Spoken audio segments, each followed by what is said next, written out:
नमस्कार बंधुगण, कहानी दुनिया को आपण मानक स्वागत। आज मु आपण मानक शुणाइबाकू जाउची जन्ममूर देवी भागवतर गोटे कहानी। विश्वामित्रंक तप और सहायता बल राजा कृशंकु स्वर्ग आरोहण कले। तांको परे तांको पुत्र हरिश्चंद्र सिंहासन आरोहण कले, किंतु तांकर कोनोसी संतान न हेबारु से चिंतित होई दिने कुलगुरु वशिष्ठंकु कहिले, महाभाग आपण तपस्वी, पुणी अतीत और भविष्यत देखि पारिला भली शक्ति आपणଙ୍କ पाखरे अछि। अनुग्रह करी मते कुहंतु मोर संतान न हेबार हेतु कोन? एहा कोन कर्मफल?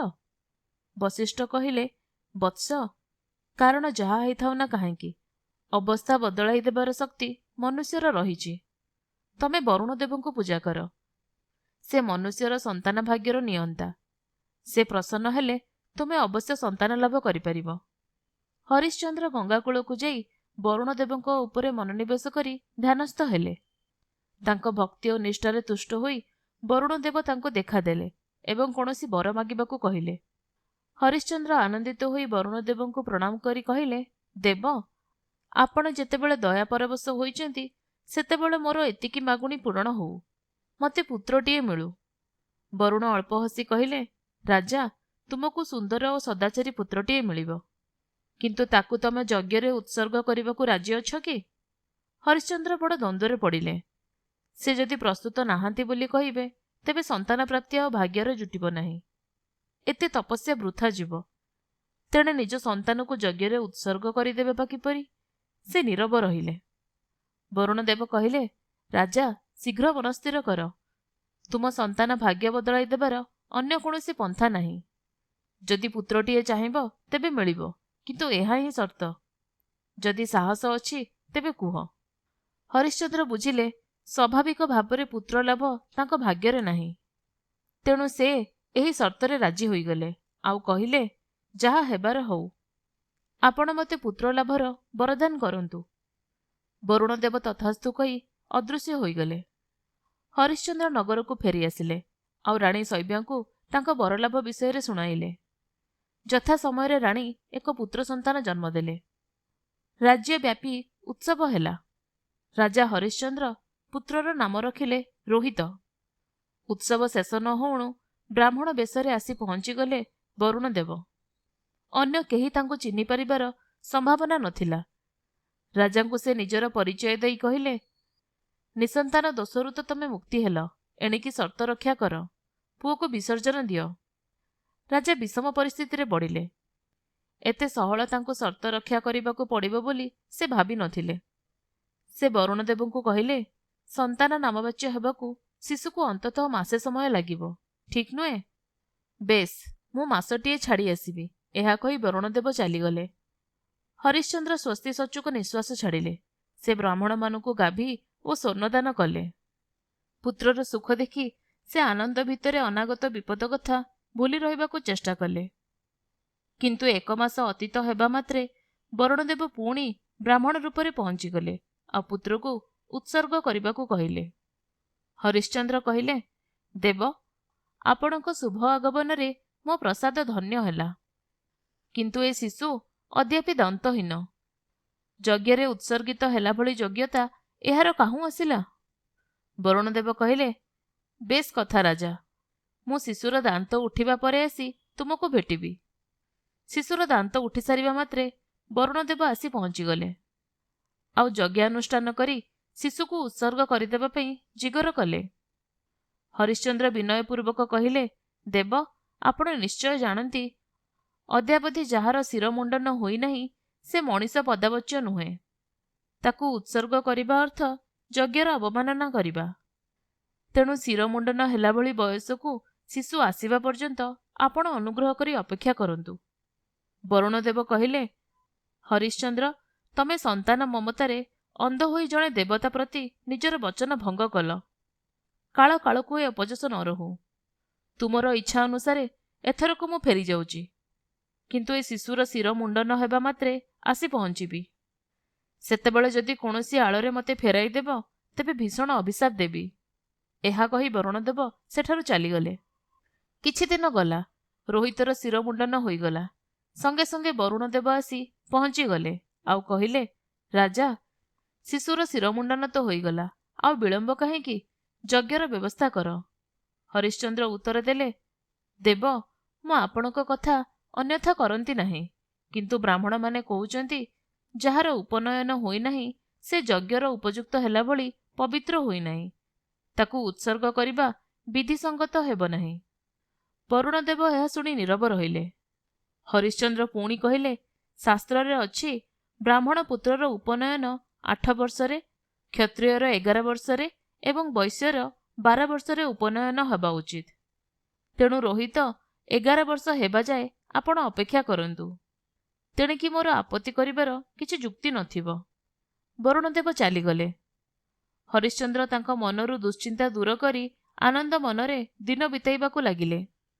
କିନ୍ତୁ ଯେତେବେଳେ ରୋହିତକୁ 11 ବର୍ଷ ହୋଇଗଲା, ଶାସ୍ତ୍ରବିଧି ଅନୁସାରେ ତାର ଉପନୟନ ନିମନ୍ତେ ରାଜାଙ୍କୁ ବ୍ୟବସ୍ଥା କରିବାକୁ ପଡ଼ିଲା।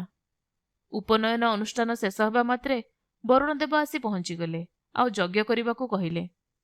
ହରିଶ୍ଚନ୍ଦ୍ର କହିଲେ, ଦେବ, ଯଜ୍ଞ କରିବା ଯେ ମୋର କର୍ତ୍ତବ୍ୟ ଏବଂ ଆପଣଙ୍କ ଦାବି ଯେ ଯଥାର୍ଥ ସେ କଥା ମୁଁ ସ୍ୱୀକାର କରୁଛି। କିନ୍ତୁ ବାଳକ ରୋହିତ ସମ୍ପ୍ରତି ବେଦ ଅଧ୍ୟୟନ ଆରମ୍ଭ କରିଛି। ବେଦ ଅଧ୍ୟୟନ ସମ୍ପୂର୍ଣ୍ଣ ହେଲେ ଯଜ୍ଞରେ ଉତ୍ସର୍ଗ ହେବା ନିମନ୍ତେ ସେ ଯେଉଁ ଯୋଗ୍ୟତା ଅର୍ଜନ କରିବ, ସେ ପାଇଁ ଆମେ ଅପେକ୍ଷା କରିବା ଉଚିତ ନୁହେଁ କି? ବରୁଣଦେବ କ୍ରୋଧରେ କହିଲେ, ରାଜା, ଦେଖୁଛି ତୁମେ ବଡ଼ ଧୂର୍ତ୍ତ। ଗୋଟାଏ ନା ଗୋଟାଏ ଆଳରେ ତମେ ଯଜ୍ଞାନୁଷ୍ଠାନ ଗଡ଼ାଇ ଚାଲିଛ। ବେଶ୍, ଏହି ଶେଷ ଥର ପାଇଁ ତୁମ କଥାରେ ବିଶ୍ୱାସ କରି ଫେରି ଯାଉଛି। ତୁମ ପୁତ୍ରର ବେଦ ଅଧ୍ୟୟନ ସମାପ୍ତ ହେବା ପରେ ମୁଁ ଆସିବି। କିଛିଦିନ ବିତିଗଲା। ହରିଶ୍ଚନ୍ଦ୍ର ପୁତ୍ରର ଭବିଷ୍ୟତ କଥା ଚିନ୍ତା କରି ବାରମ୍ବାର ବିମର୍ଷ ବୋଧ କରୁଥାନ୍ତି। ତାହା ଲକ୍ଷ୍ୟ କରି ରୋହିତ ଦିନ କହିଲେ, ପିତା, ଆପଣଙ୍କ ମନରେ ବିଷାଦ କାହିଁକି? ହରିଶ୍ଚନ୍ଦ୍ର ପୁଅକୁ ସବୁ କଥା କହିଦେଲେ। ଦିନେ ରୋହିତ ମନ୍ତ୍ରୀ ପୁତ୍ରମାନଙ୍କ ପରାମର୍ଶ ଅନୁସାରେ ଗୋପନରେ ପ୍ରସାଦ ଛାଡ଼ି ବଣ ଭିତରକୁ ପଳାଇଗଲେ।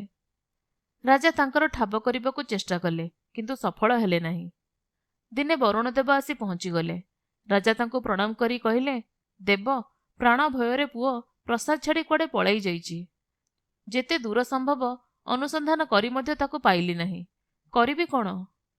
ମୋର ଯାହା ଅପରାଧ, ସେଥିପାଇଁ ଯେପରି ଦଣ୍ଡ ଦେବା କଥା ଦିଅନ୍ତୁ।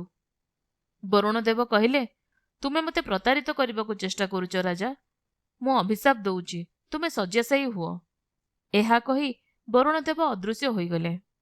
ଗୋଟେ ପଟେ ପୁତ୍ରର ବିଚ୍ଛେଦରେ ରାଜା କାତର ଥିଲେ, ତହିଁ ଉପରେ ପୁଣି ଶାରୀରିକ ପୀଡ଼ାରେ ସେ ଶଯ୍ୟାଶାୟୀ ହେଲେ। ଗୋଟେ ବର୍ଷ ବିତିଗଲା। ପିତାଙ୍କ ଅସୁସ୍ଥତା ସମ୍ବାଦ ପାଇ ରୋହିତ ପ୍ରସାଦ ଅଭିମୁଖେ ଯାତ୍ରା କଲେ। ବାଟରେ ଇନ୍ଦ୍ର ବ୍ରାହ୍ମଣ ବେଶରେ ତାଙ୍କୁ ଭେଟି କହିଲେ, ତମେ ଘରକୁ ଯିବାର କିଛି ଅର୍ଥ ଅଛି? ତମ ପିତା ବହୁତ କଷ୍ଟ ପାଇଲେଣି। ତା ଛଡ଼ା କେତେ ଦିନ ବା ସେ ବରୁଣଦେବକୁ ଏଡ଼ାଇ ପାରିବେ? ଏଥର ବରୁଣଦେବ ଆସିଲେ ତମେ ଯଜ୍ଞରେ ଉତ୍ସର୍ଗ ହେବା କଥା ନିଶ୍ଚିତ। ବଣକୁ ଫେରିଯାଅ।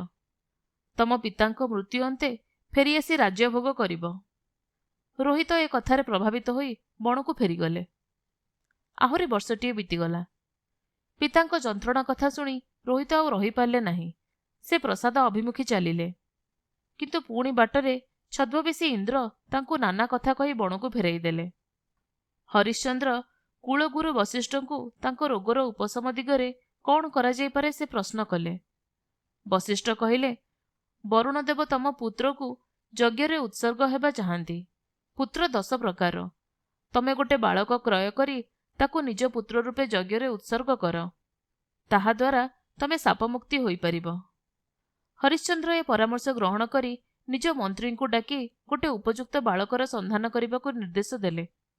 ମନ୍ତ୍ରୀ ବହୁତ ଖୋଜାଖୋଜି କରି ଅଜିଗର୍ତ୍ତ ନାମକ ଜଣେ ବ୍ରାହ୍ମଣଙ୍କୁ ପାଇଲେ। ତାଙ୍କର ଥିଲେ 3 ପୁତ୍ର।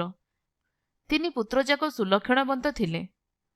ମନ୍ତ୍ରୀ ଅଜିକର୍ତ୍ତଙ୍କୁ ରାଜା ହରିଶ୍ଚନ୍ଦ୍ରଙ୍କ ସମସ୍ୟା କଥା ଶୁଣାଇଲେ, ଆଉ ତାଙ୍କର ଗୋଟିଏ ପୁତ୍ରକୁ ତ୍ୟାଗ କରିବାକୁ ଅନୁରୋଧ କଲେ ଏବଂ ସେ ସକାଶେ ଉପଯୁକ୍ତ ମୂଲ୍ୟ ଦେବାକୁ ପ୍ରସ୍ତୁତ ଥିଲେ ବୋଲି କହିଲେ। ଅଜିକର୍ତ୍ତ କହିଲେ କି ଜ୍ୟେଷ୍ଠ ପୁତ୍ରକୁ ଛାଡ଼ି ଅନ୍ୟ 2 ପୁତ୍ରରୁ ମନ୍ତ୍ରୀ ଜଣଙ୍କୁ ନେଇଯାଇପାରନ୍ତି। କିନ୍ତୁ ଅଜିକର୍ତ୍ତଙ୍କ ପତ୍ନୀ କନିଷ୍ଠ ପୁତ୍ରକୁ ଛାଡ଼ିବାକୁ ସମ୍ମତ ହେଲେ ନାହିଁ। ଫଳରେ ମନ୍ତ୍ରୀ ବ୍ରାହ୍ମଣଙ୍କ ମଧ୍ୟମ ପୁତ୍ର ସୁନଶେପକୁ ଧରି ପ୍ରସାଦକୁ ଫେରିଲେ, ଆଉ ତାଙ୍କୁ ରାଜାଙ୍କୁ ସମର୍ପଣ କଲେ। ଯଜ୍ଞର ଆୟୋଜନ ହେଲା। ଋଷି ଆଉ ପୁରୋହିତମାନେ ଆସି ଆସନ ଗ୍ରହଣ କଲେ। ସୁନଶେପଙ୍କୁ ଉତ୍ସର୍ଗ ନିମନ୍ତେ ଯଜ୍ଞସ୍ଥଳୀକୁ ଅଣାଗଲା। କିନ୍ତୁ ସୁନଶେପ ନିଜର ମୃତ୍ୟୁ ଆସନ ଦେଖି ଅଶ୍ରୁପାତ କଲେ। ସେଥିରେ ସମବେତ ସମସ୍ତେ ବହୁତ ବେଦନା ଅନୁଭବ କଲେ। ରାଜା ହରିଶ୍ଚନ୍ଦ୍ର ମଧ୍ୟ ବିଚଳିତ ବୋଧ କଲେ। ସେତିକିବେଳେ ସୁନଶେପଙ୍କ ପିତା ଅଜିକର୍ତ୍ତ ଉଠିପଡ଼ି କହିଲେ, ମହାରାଜ, ଯଜ୍ଞରେ ଉତ୍ସର୍ଗ ଉପଲକ୍ଷେ ମୁଁ ମୋ ପୁତ୍ରକୁ ସମର୍ପଣ କରିଛି। ଯଦି ଅନ୍ୟମାନେ ସୁନଶେପକୁ ଉତ୍ସର୍ଗ କରିବାକୁ କୁଣ୍ଠାବୋଧ କରୁଛନ୍ତି, ତେବେ ମୁଁ ସେ କାମ କରିବାକୁ ପ୍ରସ୍ତୁତ ଅଛି।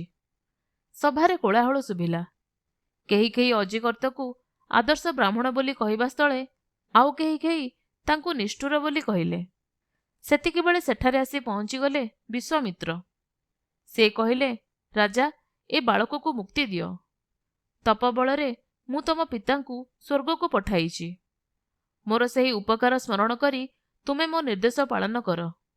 ହରିଶ୍ଚନ୍ଦ୍ର କହିଲେ, ମହାପ୍ରାଣ, ଯଜ୍ଞ ବିନା ମୁଁ ଶାପମୁକ୍ତ ହେବେ କିପରି? କେତେ କାଳ କଷ୍ଟ ପାଉଥିବି। ବିଶ୍ୱାମିତ୍ର କହିଲେ, ଧୈର୍ଯ୍ୟ ଧର, ଯଜ୍ଞର ଫଳ ଯେପରି ତୁମର ପ୍ରାପ୍ତ ହେବ ମୁଁ ସେ ବ୍ୟବସ୍ଥା କରିଦେଉଛି। ଏହା କହି ବିଶ୍ୱାମିତ୍ର ସୁନଶେପ ପାଖକୁ ଯାଇ ତାକୁ ଗୋଟେ ମନ୍ତ୍ର ଶିଖାଇ ଦେଲେ। ବ୍ୟାକୁଳ ଭାବରେ ସୁନଶେପ ସେ ମନ୍ତ୍ର ପାଠ କରନ୍ତେ ଅଚିରେ ବରୁଣଦେବ ତୁଷ୍ଟ ହେଲେ ଆଉ ସେଠାରେ ଆବିର୍ଭୂତ ହୋଇ ଯଜ୍ଞ ସମ୍ପୂର୍ଣ୍ଣ ହେଲା ବୋଲି ଘୋଷଣା କଲେ। ସଙ୍ଗେ ସଙ୍ଗେ ହରିଶ୍ଚନ୍ଦ୍ର ରୋଗମୁକ୍ତ ହେଲେ। ସୁନଶେପ ମଧ୍ୟ ମୁକ୍ତି ପାଇଲେ।